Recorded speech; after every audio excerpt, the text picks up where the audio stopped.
থাকতে হয়েছে বঙ্গবন্ধুকে, তাই বলে উনি যদি পিছিয়ে যেতেন তাহলে তো আজকে আমি শাকিব খান আপনারা এখানে দাঁড়িয়ে তো কথা বলতে পারতেন না। সাহস তো কাউকে না কাউকে দেখাতেই হয়। সাহস দেখিয়েছিলেন বঙ্গবন্ধু, সাহস দেখিয়েছিলেন সমস্ত সেই শ্রদ্ধেয় নেতারা যাদের নেতৃত্ব চলে বাংলাদেশ হয়েছে। আজকেও আমরা এখানে দাঁড়িয়ে কথা বলছি, আমরা সিনেমাও বানাচ্ছি, দেশের গান গাইতে পারছি।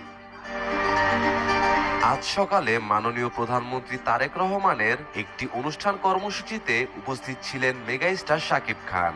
সেখানে শাকিব খান বক্তব্য দেন শেখ মুজিবুর রহমানকে নিয়ে। প্রধানমন্ত্রীর সামনে শেখ মুজিবুরের অবদান নিয়ে সবার সামনে আলোচনা করেন তিনি।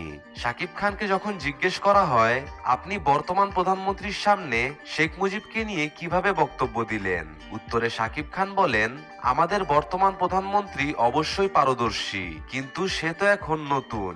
আমি সবসময় নতুনদের এভাবেই উৎসাহ দিয়ে থাকি।